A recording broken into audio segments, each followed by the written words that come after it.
prison, you might say. But about 30 days ago, I woke up at 3:30 in the morning. I packed my locker and I went up to the front desk. There was a sleepy-looking guard behind the desk, and he said, "What?" And I said, "Well, it's time to say goodbye." And he handed me a garbage bag, and I threw in my sheets and pillowcase, which I had been provided courtesy of the federal government, and I walked out. And there was a little scattering of reporters there at 4 in the morning, and one of them said, "Well, how does it feel?" And I said, "Well, I feel a little bit like Winston Churchill during the Boer War. He said it's always exhilarating to be shot at without results." So,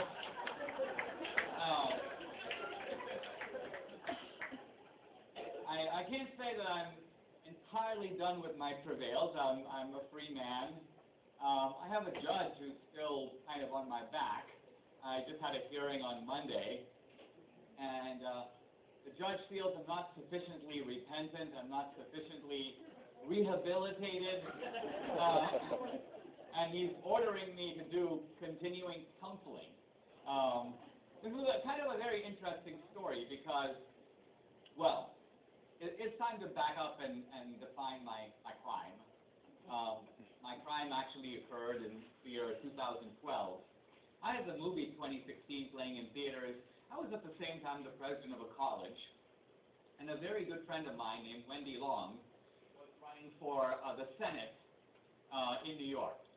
I told Wendy not to run. She's a very smart woman. She's a lawyer. We were pals going back to our days at Dartmouth.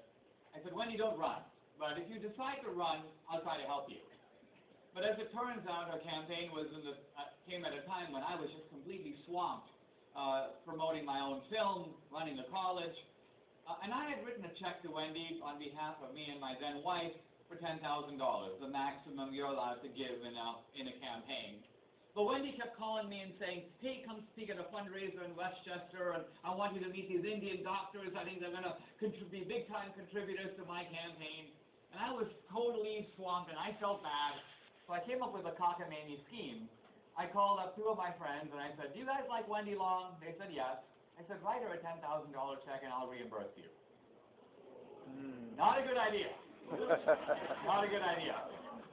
However, I'm told by my pal Alan Dershowitz, people do it all the time. So it's a rather common offense, and typically, actually, when it is discovered, if it is discovered, it's referred to the FCC, the Federal Election Commission.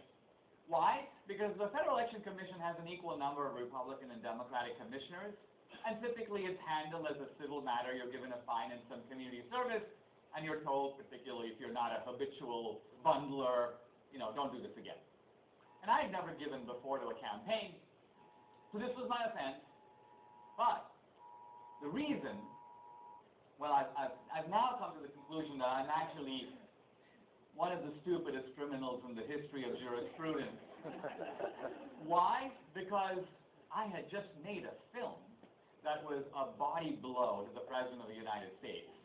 Because not only did I attack his policies, but I got into his world, and I also got into his rather unstable head.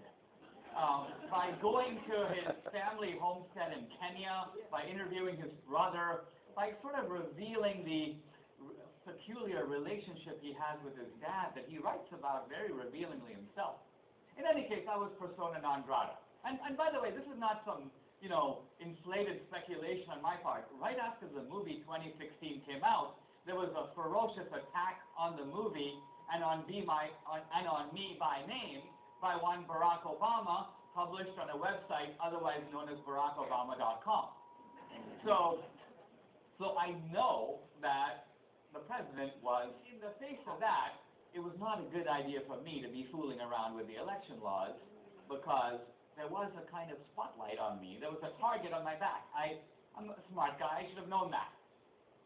Now, having said that, the government went out against me in an unbelievable manner. And you have to experience this to actually know what happens when the federal government goes after you.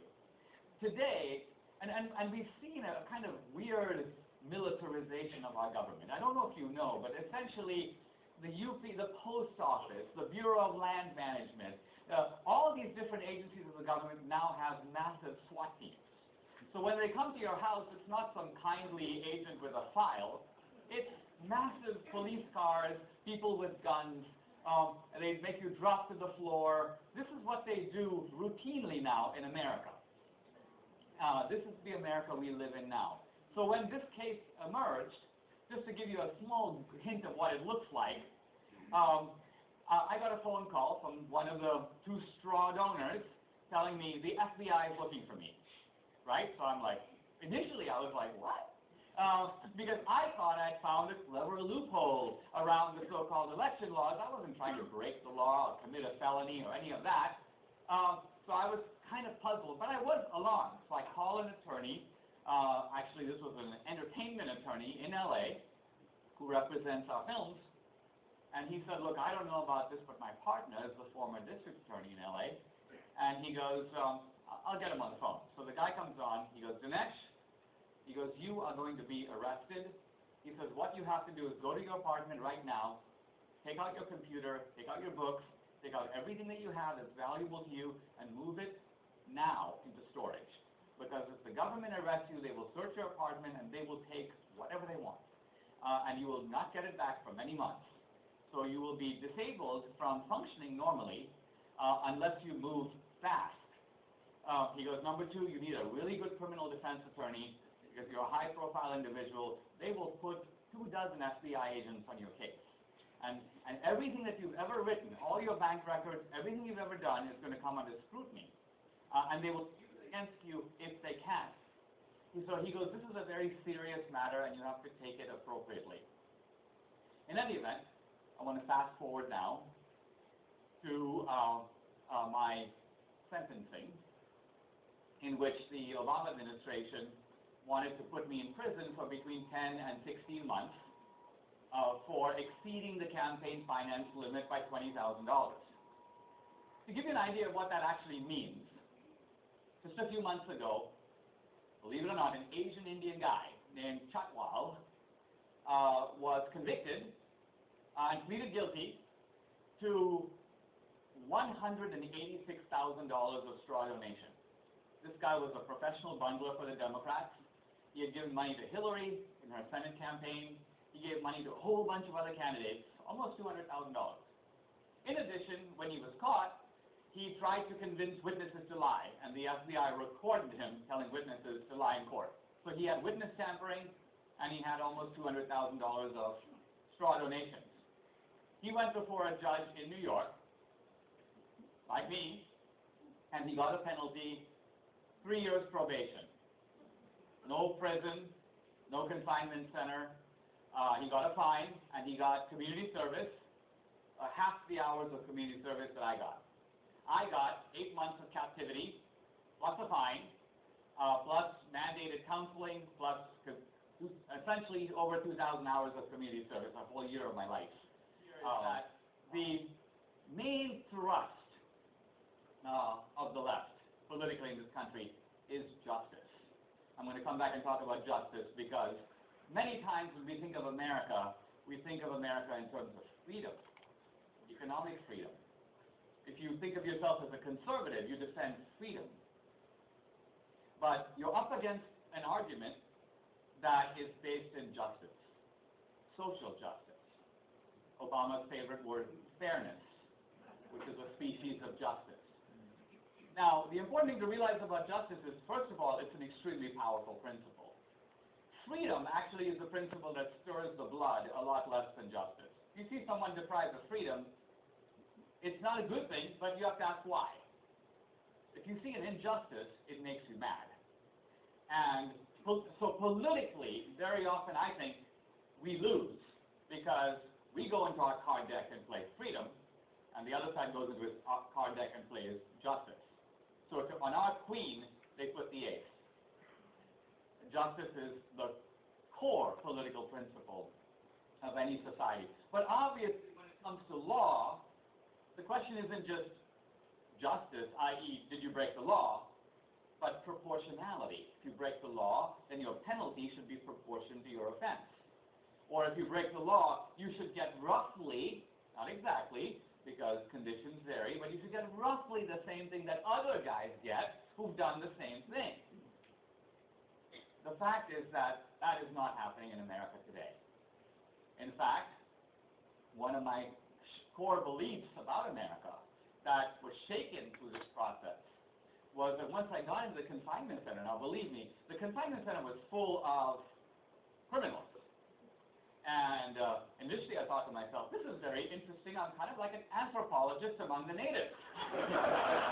I'm sort of in Papua New Guinea.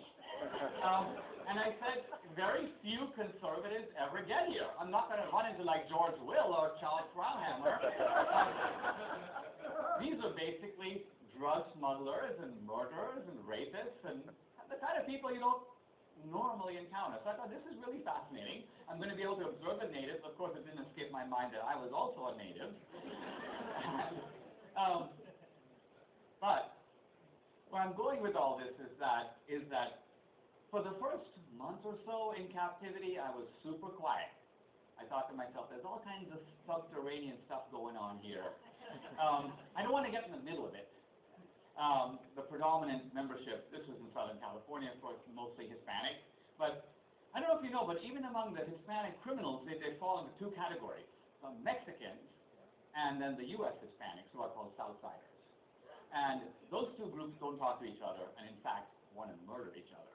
And the authorities keep them very carefully apart. Then there was a minority of whites and a minority of blacks. As I told Megyn Kelly, I was rather disturbed to discover I was the only Asian Indian, and there was not a whole lot of purpose in me forming an Asian Indian gang. I would be the only member and have to serve all the offices combined. But about a month into it, I began to loosen up and figure out the system, and I began to actually learn from these guys. Remarkably, 8 months later, having gotten out now, I do have an insight about American politics that I didn't have before. Well, I was about to say a moment ago, one of the things that I was very, very shocked to learn is I had learned from my political science textbooks, it's really better that 9 innocent criminals go free, one guilty man gets convicted. Well, I hate to tell you, but the truth of our justice system today is I believe most people who are in prison deserve to be there. Don't get me wrong. But there is a significant minority of people in prison who have been manipulated by the system. They either are getting what they don't deserve, or they're not guilty at all and are still in prison. Now, how does that happen?